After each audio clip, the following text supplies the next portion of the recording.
Hello and welcome back to the USF2000 League from the Limit of Adhesion. My name's Mark and joining me in the commentary booth is Steve. How you doing, Steve?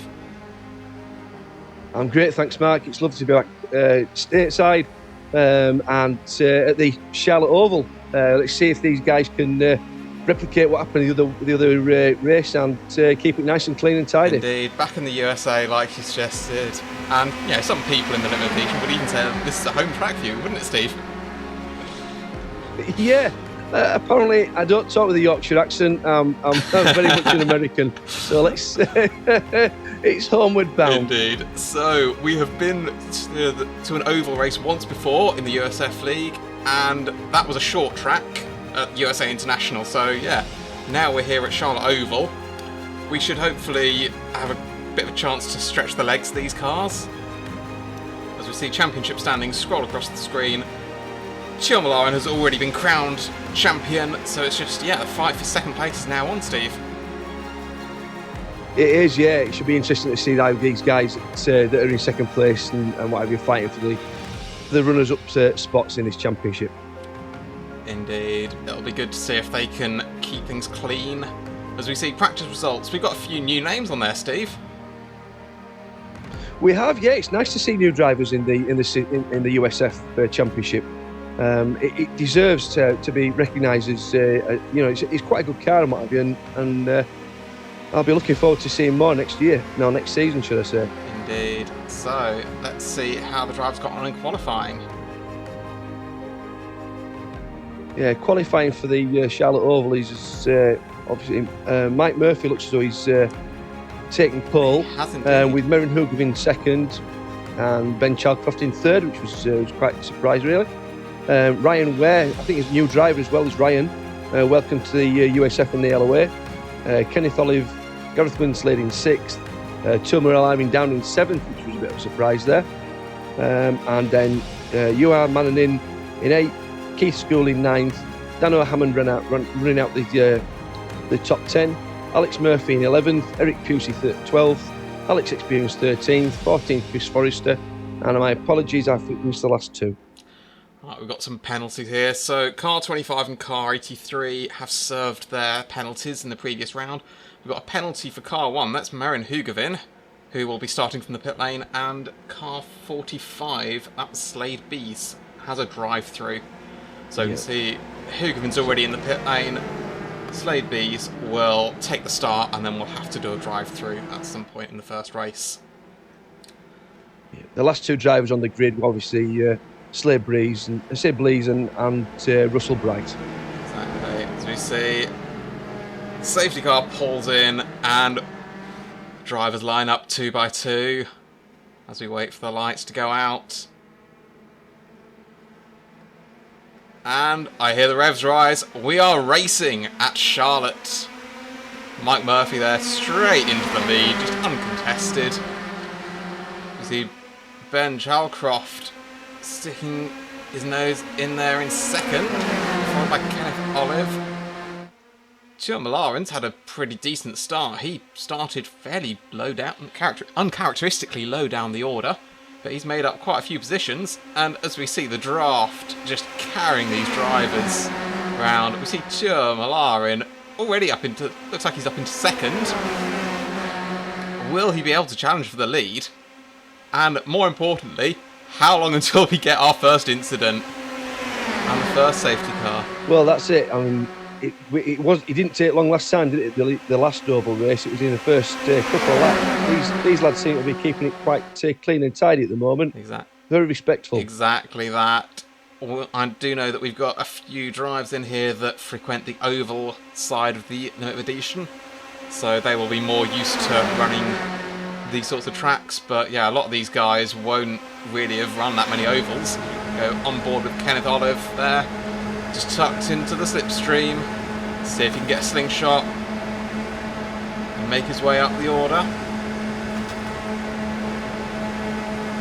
Yeah, obviously tyres are going to come well into this as well, because obviously going round the ovals with 33 laps, we could see some incidents as the tyres get worn as well. We certainly could. And yeah, that's a very good point. There is no mandatory pit stop in this series, But of course, some drivers might decide, you know, if a safety car comes out, actually, I'm going to dive into the pits, grab some fresh rubber, lose track position, but be able to lap that little bit faster. Cool. Lots of jockeying for position as well in the main pack. They're going 3 wide. This is incredible stuff. Yeah. Certainly don't see this on the road courses. Definitely not. No, I say 4 laps gone and we're still under green flag conditions. As we see, we've got a Murphy out the front, Mike Murphy. We've got a Murphy at the back, Alex Murphy. Didn't see what happened to him, but looks like he's had an issue or something. He's showing us being in the pit lane. Yep. And Russell Bright's dropped off the back of the pack somewhat, so I don't know if they had a little coming together, maybe. Hopefully we'll get a replay if they have. Hopefully, yes. Of course, Hugavin after the pit lane start, and Slade Beast after his drive through are quite well off the back of the pack, so they will be hoping for a safety car, which feels somewhat inevitable around this track. It does, but the quality of driving at the moment is it's off the scale. And to keep these cars from knocking into each other, going 3 wide round the short track is not fantastic. Just 3 wide, there's 4 wide even at some points. We see Malarian and Murphy side by side. So we see contact already. Oh, here we go. There we go. 6 laps in, and we see our first contact, and I imagine our first safety car will be coming out momentarily. Commentators cursed that one, I'm afraid. It certainly was indeed. So, Marian Hugavin going slowly. He would have been involved in that, as would Russell Bright, Guillaume Maninen. Chris Forrester also looks like he was involved, as was Winslade. We'll see if we can get a look at what happened there. But, oh, and Kenneth Olive as well. And there goes Slade Bees. So yeah, I'm not quite sure what happened there. As we see, oh dear, there's Ryan Ware with 3 wheels. Yeah, very bent car, that. Indeed. And yeah, unfortunately for Ryan, he's still got about half the track or so to go. As he tries to limp it back to the pits. He's got no rear wing as well. And oh, he stayed out. I think he's missed the pit lane. Oh, of course. Safety car. Pits will be closed, won't they? Of course, yeah. He might have been better to tow there. He might have been, yeah. I know a few of the other drivers have towed. Really. So we've got Forrester, Olive and Murphy all in the pits. So Ryan Ware, this is painful watching this. As we see the safety cars caught, well, Murphy at the front has caught the safety car there, lapping nice and slowly, so Ware isn't losing too much time, but yeah, oh, just seeing that wheel flap about like that. Yeah, not good. No. So, well, as we see there, massive round of applause as Ryan finally gets that thing back to the pits. I'm not quite sure how he did that, to be honest. And here we see a replay. So we've got Forrester in 5th. And, oh, there was already some crunching there. And yeah, Chris Forrester looks like he was just taken out from behind. Yeah. As you see, on board with Guillaume Maninen.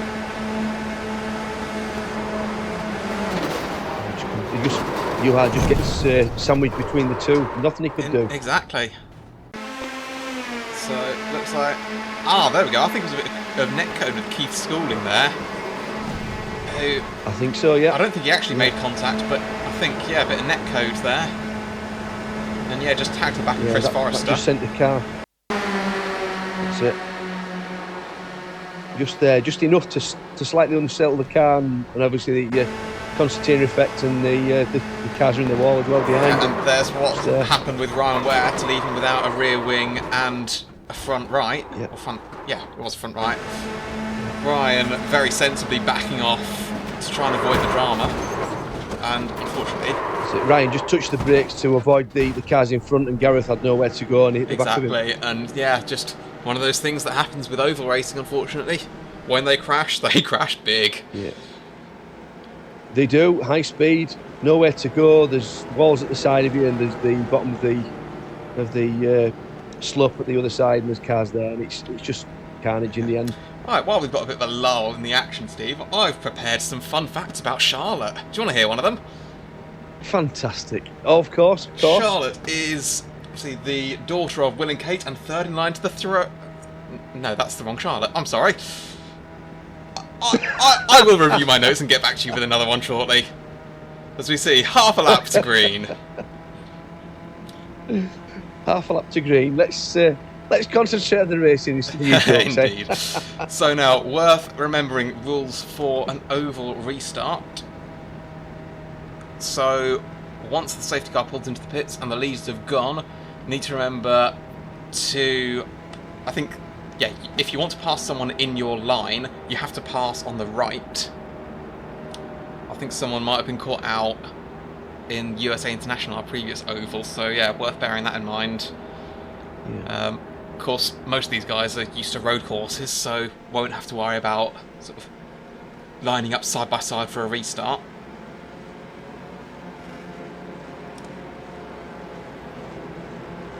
You're getting ready for green. Yep, so we'll have one more lap. So I think I was a bit premature in my half a lap to green comment. No, we've got an extra lap to go.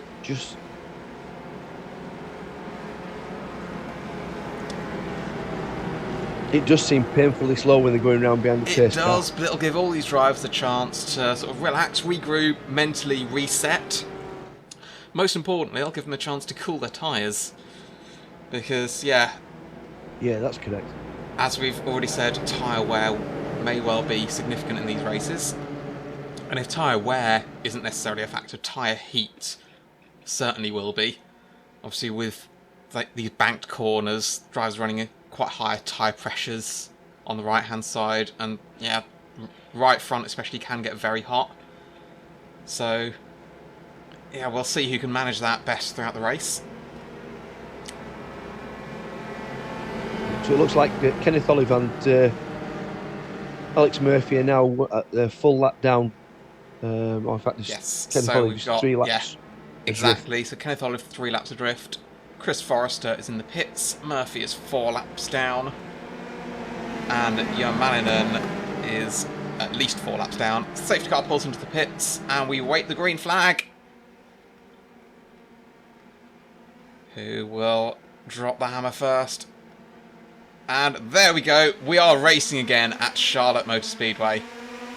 Again, just like he did at the start, Steve. Mike Murphy, just absolutely uncontested, just straight into the lead.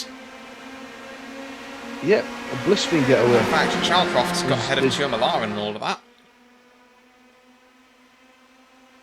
Yeah, that's correct. He's schooling in 4th. Exactly.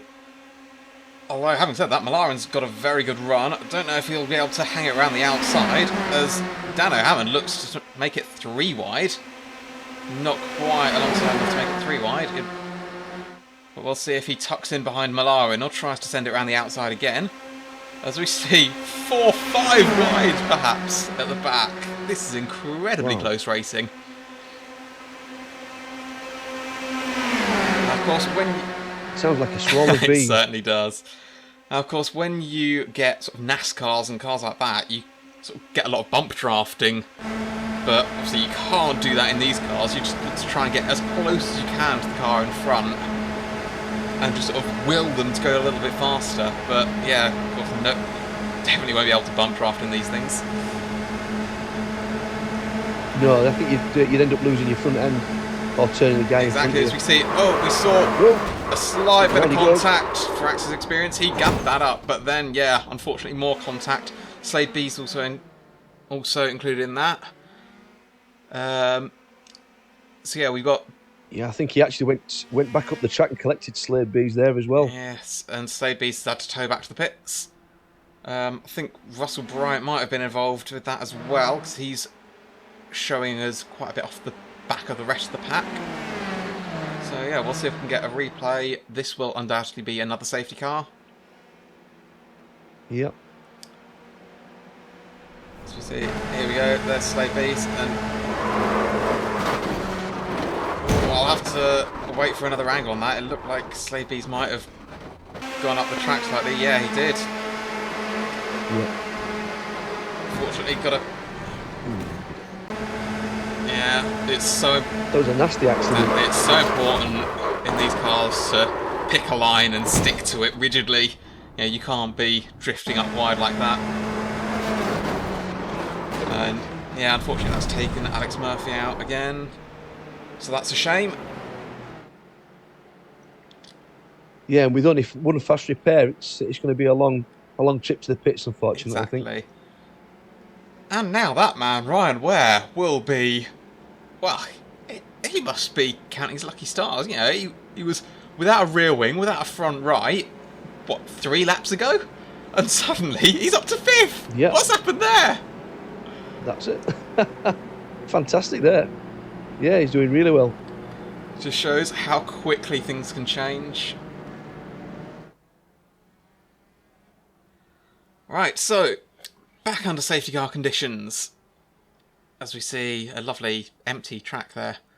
Kenneth Olive looks like he might have got the lucky dog rule. So I think it's the last place driver. Oh no, sorry, the first driver to have been lapped gets a lap back under the safety car. So yeah, I bet Kenneth Olive will be very thankful to be recovering a lap. So that will put him, I think, 1 lap down on the field. So yeah. Still not ideal, but yeah, it's better than being 2 laps down, eh? That's very true. So the running order at the moment is Murphy, Malarin, Hammond, Chalcroft, Ware, Schooling, Hoogeveen, Pusey, Winslade and Bright all on the lead lap, with Kenneth Olive 2 laps down.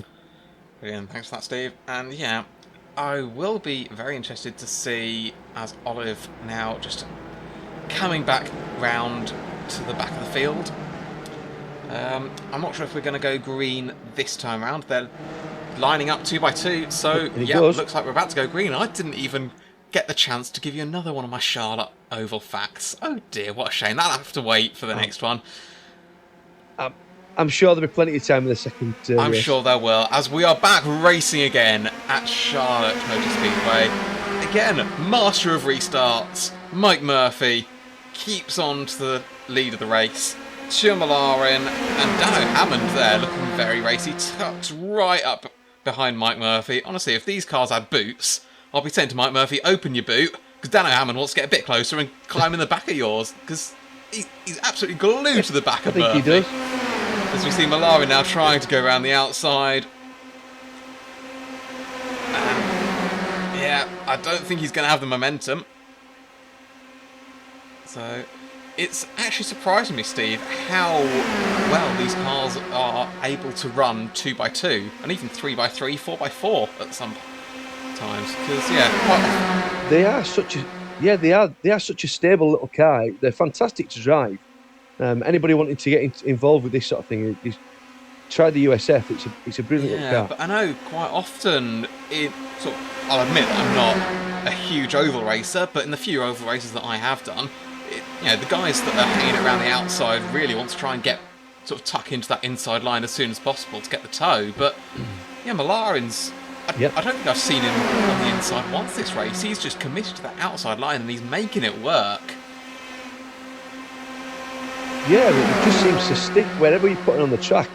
It just seems to stick around these little ovals. Brilliant. Yeah, so yeah, fantastic racing as we see. That's what the top 10 covered by like less than a second or something. This is ridiculous. I've never seen such close racing in the USF. This is absolutely phenomenal.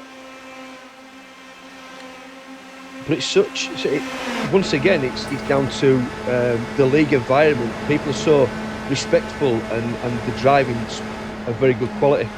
Obviously people make mistakes and you apologise for it afterwards. But apart from that, we shake hands and it's done and dusted.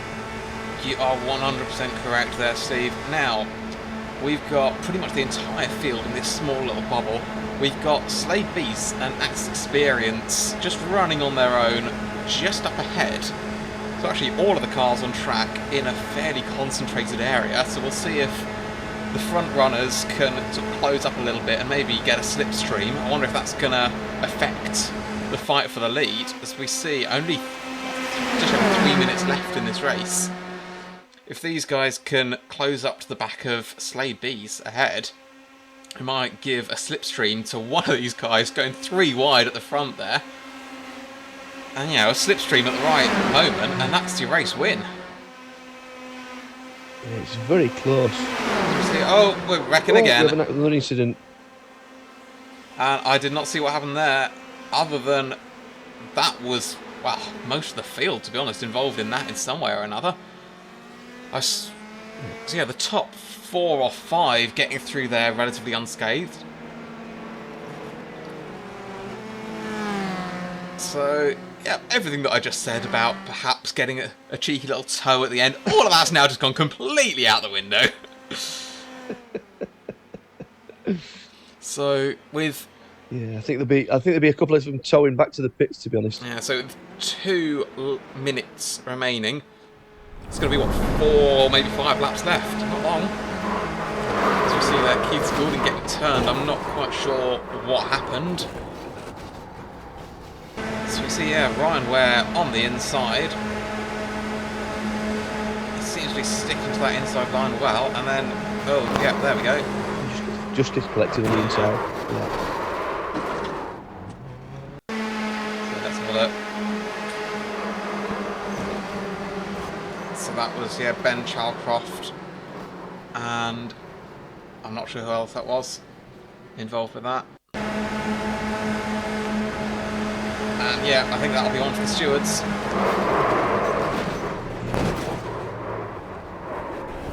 As we see, Gareth Winslade has had to pit as well in all of that. So I think there was one collision that happened that we saw there with those 3 cars involved. Just sort of a case of 3 into 1 doesn't go. But then, yeah, we saw another couple of cars. Gareth Winslade was one of those who got collected in the aftermath. Yeah, I think because it's so quick and you've got very little time to react, it's very easy just to run into the side or at the back of somebody. It certainly is, yeah. And if you sort of tap the brakes, try and avoid it, you risk having someone go into the back of you. So, yeah, very unfortunate. But so with 40 seconds left, I think this may finish under yellow pace car conditions. I think you might be right there, Steve. So, wow, look at that. We've got Mike Murphy in first from Malarin from Hoogeveen. Hoogeveen has sort of stormed up the order. Oh, no, wait, we're going green again. Pace car's gone in. So we might have 1 lap of racing. 15 seconds to go. So as we eagerly await the restart then, can Mike Murphy do what he has done at every other restart? We're back racing again at Charlotte Motor Speedway. And again, we see Mike Murphy hang on to the lead, but Tuur Malarin and Merrin Hoogeveen and Dano Hammond all right up there. We're going 3 wide behind Mike Murphy. And now Merrin Hoogeveen might have boxed himself in slightly there. We'll see if Malarin's got a bit of a run, or Hammond. This might well be a photo finish. And Russell Bright in the toe as well on the inside. The toe's so powerful. We'll see what that does as we cross the line. Mike Murphy takes the win. Oh, a little bit of argy-bargy there as we cross the line.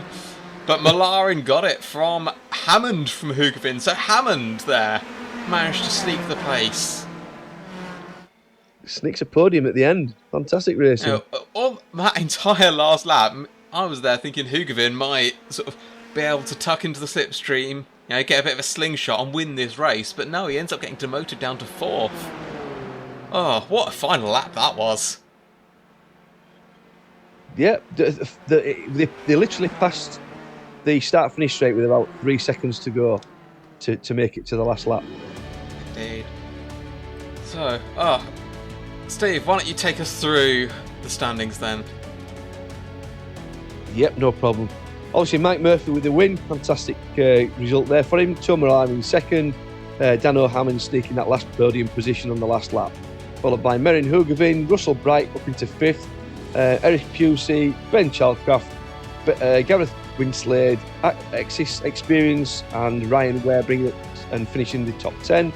Slade B's in 11th, Kenneth Olive, Keith Schooling, Chris Forrester, Alex Murphy, and then Johan Mannanen in 16th.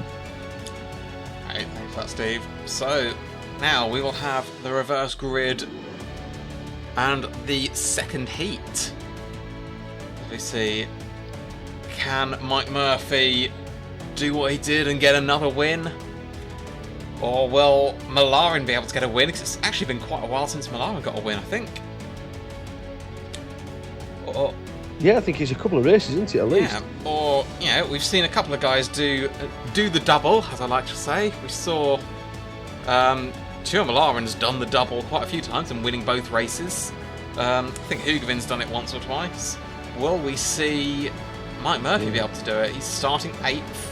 Obviously top 8 being reversed. Will Mike Murphy be able to charge through? Yeah, well, we did see Hugovin and Malarin move through the pack quite quickly in the first couple of laps, didn't we, in the first race? Yeah.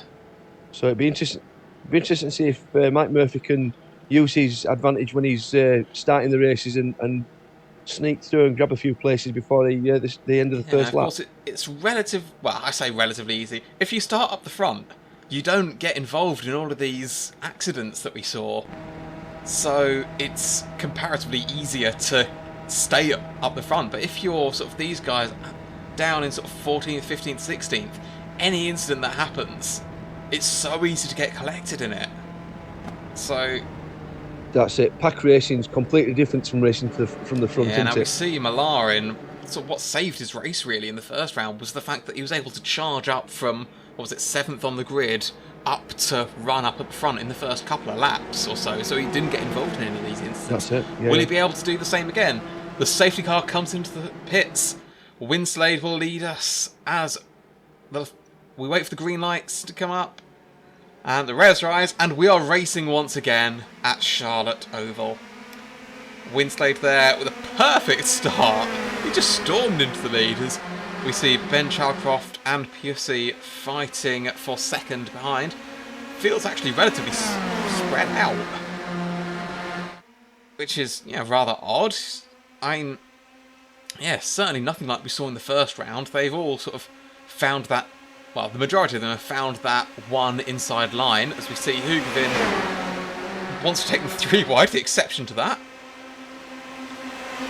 Decides to this group of 5 seems to have broken away a little bit. Well, it's for the rest to catch up now. Indeed, and we've certainly seen Hugovin. Oh my word, look at the run that Malarin's got. And that's exactly what he did in the first lap of the previous race. Just absolutely stormed around the outside, got an absolute killer slingshot. And yeah, there we go. Malarin back up to the leading pack. But I don't know how he did that. That was a case of blink and you miss it. As we see, everything that I was saying a lap ago is now just complete and utter trash. Because they're back 4 wide again. I don't know why I expected anything else, Steve. No, it's fantastic racing. It's just, I can't get over the fact that the cars are so nippy and so handleable around this track. They're almost perfect formation.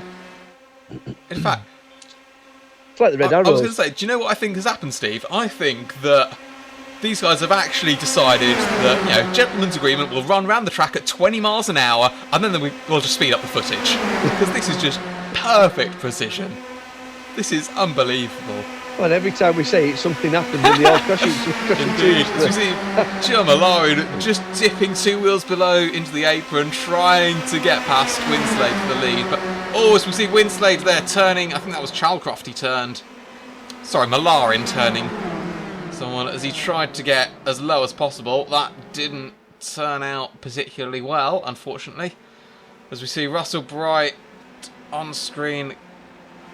And that will be the safety car out again.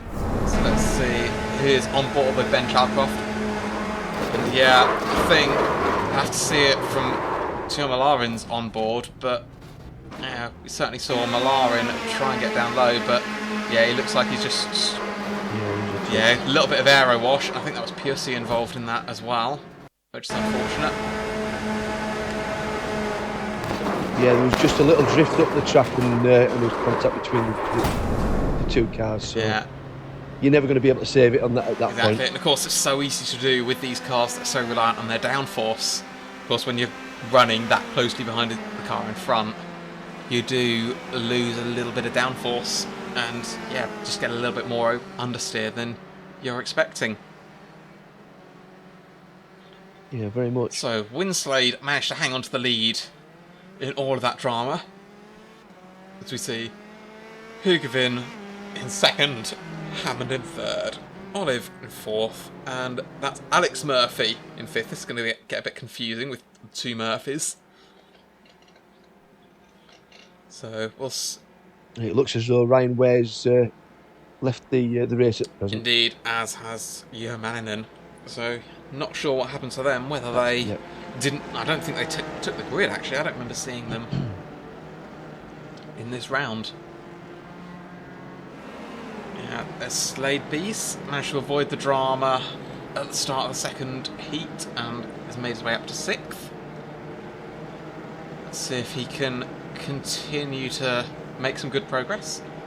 With Slade Beast, of course, I believe he's now using a wheel. It was the one round that he entered previously at USA International. He was on a controller, and yeah, unfortunately for him, I don't think that was particularly quick or particularly smooth driving, because there were a couple of issues which led to him getting a drive-through penalty. But yeah, now he's on a wheel, and yeah, we saw him involved in a couple of incidents in the first heat, but yeah, he looked to have made a good start to the second heat, so fingers crossed for him that it'll be able to continue.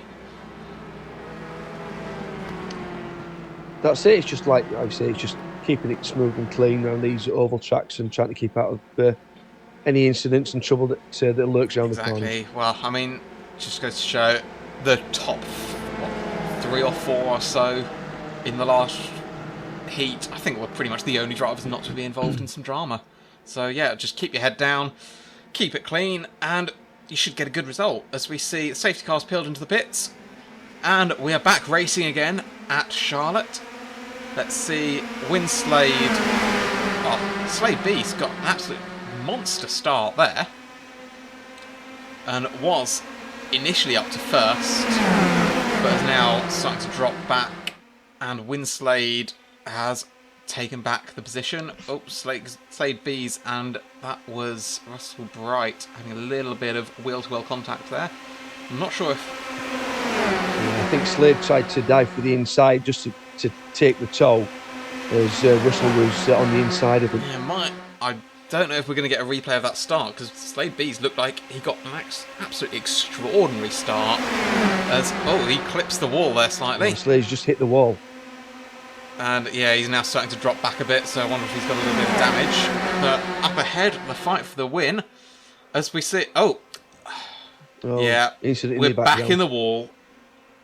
And that's a shame. That's Mike Murphy backwards in the wall.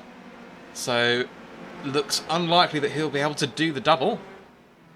As we see there, Chris Forrester without a rear wing. And Axis Experience there. Oh yeah, he's got a little bit of suspension damage. You can tell the wheel's not entirely straight. Nope. So yeah. He's turning slightly right. Indeed, so he will make his way into the pits. Chris Forrester there, no rear wing, and gosh, that certainly did not look healthy from that onboard. So let's see what's happened. There we go, Mike Murphy. Yeah, he just got squeezed there. Yep. Let's see on board Chris Forrester, yeah. Yeah, that'll be one for the stewards. But, oh, actually saying that, looks like Mike Murphy did drift up slightly. But yeah, just a little contact between the rear and the front wheels, and that's enough to send it sideways. But so that'll be another one for the stewards to have a look at. As we see, yeah, back under safety car conditions. Tell you what, Steve, do you want to hear another one of my Charlotte facts?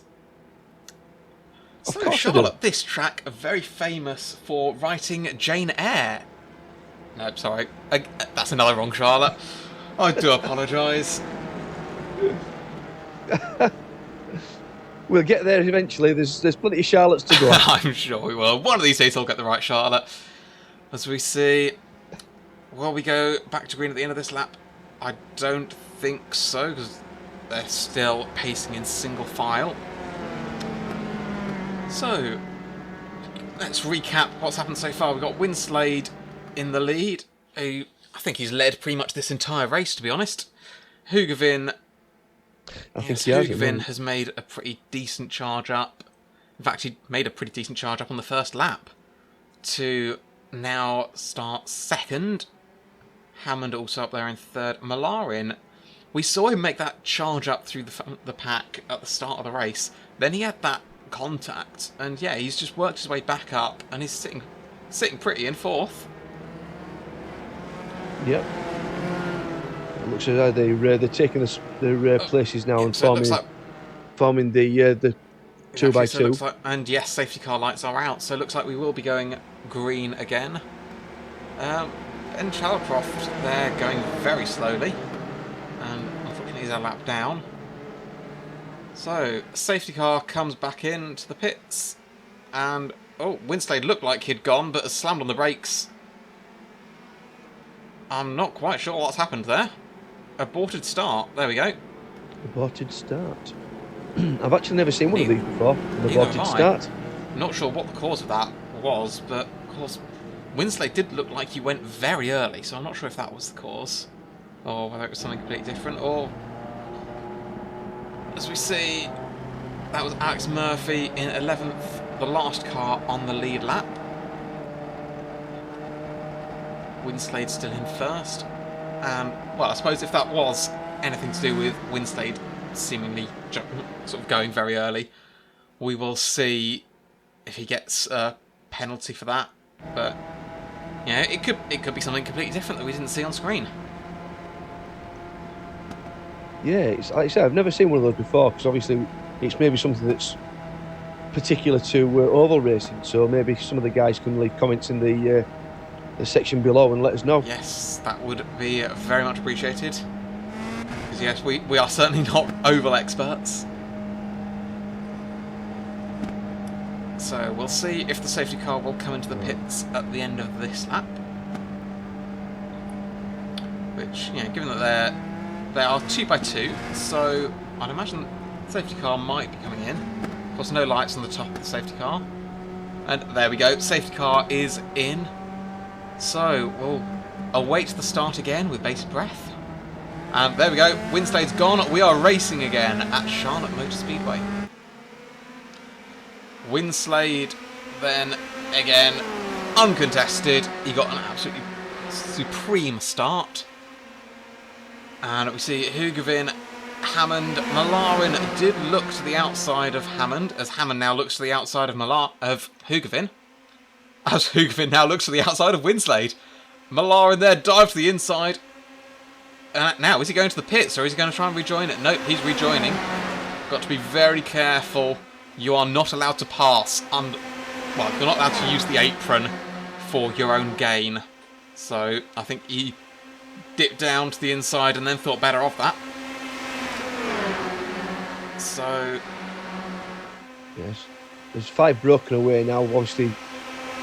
Russell Bright just at the back of that pack with Kenneth Olive just joining the 6 of them. Indeed, and Slade B's also on the lead lap, but dropping a bit. I wonder if he's still got damage from that early out the wall. And we see, more drama. And that's Malarin into the wall. Kenneth Olive also involved in that. I think Hugavin is going backwards down the track. That is Hammond as well. I mean, Kenneth Olive was absolutely flying there. He'd come right from the back. He caught the 5 cars in front, and he'd gone to the high side. He'd actually made his way right up to 3rd before he was collected then from the inside. That's a huge shame.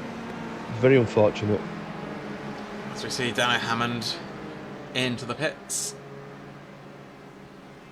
Hugavin is already there. He has towed.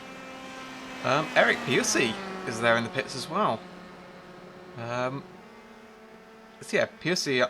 Russell Bright up to 3rd. Right, let's see what happens. Winslade now, 2 wheels on the apron, and Yeah, I'm not sure what happened there, to be honest. We'll have a look on board with Murphy and Ryan. I'm not sure it was at fault there. I think it was Dano Hammond. Was that Dano Hammond on the outside? Yeah, it looked as though Merrin had got sandwiched between two cars there and had nowhere to go.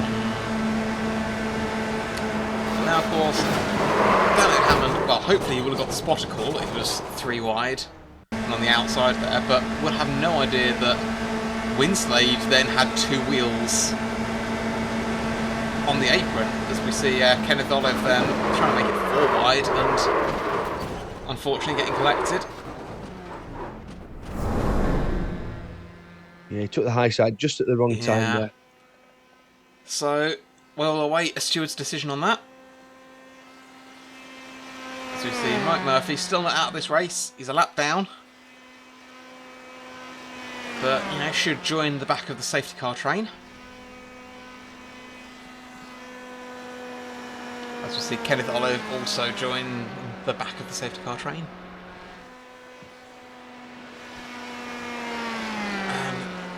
We await a final restart. We've got 6 minutes left, so we'll see if we can get some more racing.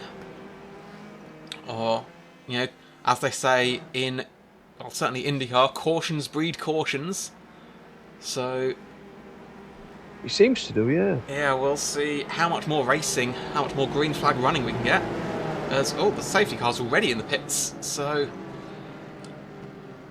we've got Winslade there up in first. And he takes the restart. We are racing once again. Winslade, of course, Winslade went quite early that time as well. And yeah, so I've seen this quite a few times with Winslade now. He's going a lot earlier than Mike Murphy did. So I know I said that Winslade may have potentially sort of jumped the start or something earlier, which brought out the aborted flag. I think that must be wrong. So yeah, apologies to Gareth for potentially suggesting that he might have been a very naughty boy. Yeah. I think that was just a textbook start. Yeah. I think it was. He just seemed to pull away. He makes that slight break, but by the time the first lap's over, the slipstream, everybody's back on his tail again. Yeah, that's it. The slipstream here is so powerful. As you see, Slade Beast, I think, must be carrying a bit of damage because he's just sort of dropping back slowly. Well, having said that, he's just had an absolute slingshot around the outside. Was running as high as second in that lap, but yeah, I've seen him a few times on restarts sort of start to drop back, so I wonder if he's carrying a little bit of damage and just when he loses the slipstream just can't carry the pace. Yeah, I mean, he's up at 4th position at the moment, and he's on the outside, I think, of is it Russell Bright he's outside of? Yes, Russell Bright, and I think it's Kenneth Olive as well. Now to the outside of Chris Forrester. Chris Forrester now trying to go around the outside of Winslade. Of course, Winslade in that epic battle earlier on between himself, Hugavin and Hammond, with Millar in there as well, was the end. Of course, the other three have all sort of dropped back after that incident. But Winslade remains in the lead. I think he's led pretty much every lap so far. So with just 3 minutes left, that's going to be, what, 6 or 7 laps? Let's see if he can hold it. As we see now, Chris Forrester side by side with Russell Bright. Slade B's now trying to take it 3 wide.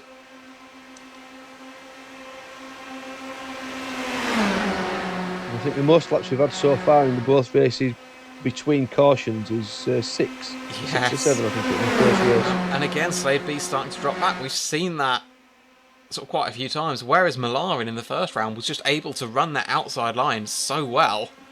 We see Slade B's, that's sort of the 3rd or 4th time he's done that now. He's sort of gathered a bit of momentum, pulled out to the high line, and then just seemingly hit a brick wall and started going backwards until he tucks back into the slipstream.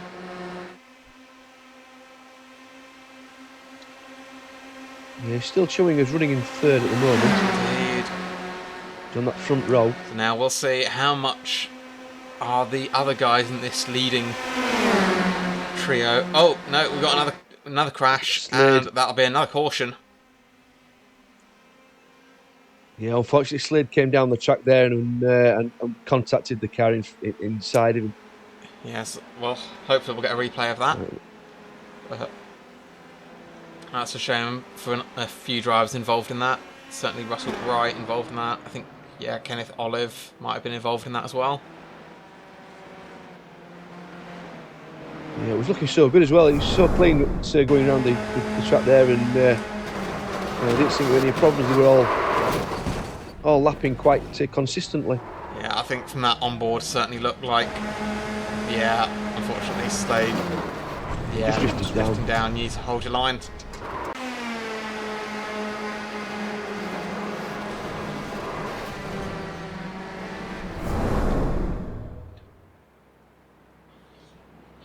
Right, I will say in all of that, 1 minute to go. Exactly, a minute to go, and one thing that stuck out for me there, Axe's experience very nearly got collected, but, you know, had quite a magnificent avoidance of that, so yeah, well done to him.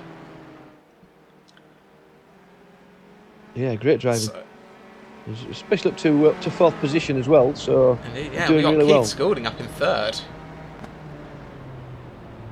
So yeah, that's a brilliant showing from him.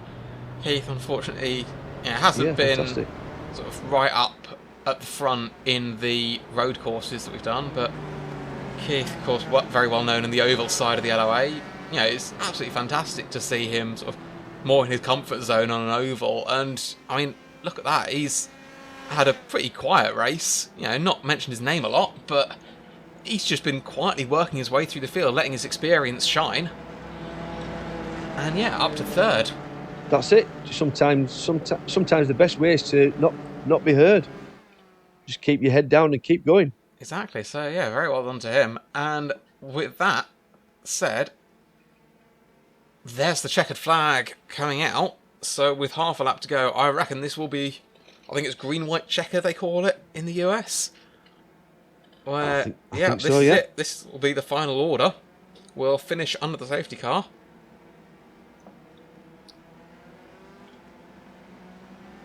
So yeah, that's been a very eventful couple of rounds, Steve. It has. Once again, it's entertainment from start to finish with the oval racing. It's all about keeping it nice and tidy and clean and getting to the end, which sometimes it isn't quite as easy on an oval track as it will be a road track. No, definitely not. But it's good. It's entertainment all the time. It certainly is. As we see now, there we go, official confirmation. Gareth Winslade wins round 2, the second heat of, this was round 7 of the USF2000 League at Charlotte Motor Speedway. So yeah, very well done to Winslade. Didn't put a foot wrong the entire race. Congratulations. That was... It will be interesting to see how this affects the race for second place. Exactly, yeah, as we were saying at the start of the broadcast, that Schumacher may well have wrapped up the championship already, but this man on screen right now, Gareth Winslade, is still fighting for second place.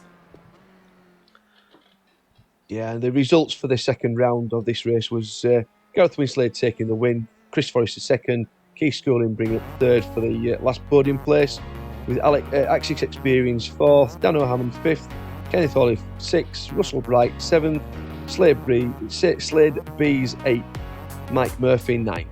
Thanks for that, Steve. Yeah, we'll see what that does for the championship standings, where that puts the top two. We can't see the top. There we go. Meren Hugovin still got second from Winslade and Forrester, but that gap for second place, runner-up in the championship, just 7 points in it, if my mental math is correct. Chris Forrester there, That's 119 correct, yeah. points, so he's a bit further back, but still certainly sort of all to play for. Gavin Kelly missing this round obviously drops from 3 points on the standing sheet. Indeed. So that was once again an action-packed race, Steve. So yes, it was plenty of action, plenty of entertainment, and the drivers are doing a fantastic job for this USF series and promoting the car and the yellow wave. Brilliant. Summed up absolutely perfectly, Steve. So next time up, we've got Alton Park. I'm not quite sure why there was a picture of underwear there. I can tell you that very quickly. Of course. It's not because it's pants, it's Knickerbrook. All right. If you want to know any more, do a bit of digging on Wikipedia about Alton Park. I'll tell you all about it. So thank you very much for tuning in, and thank you very much, Steve, for commentating with me. No, it's been brilliant to be here again, Mark, and I'll look forward to next time. All right. A bit closer to home. It will be. Thanks a lot for tuning in. If you would like to get involved with the racing, please check out our Discord, which will be in the link below. Thanks very much for tuning in. Bye.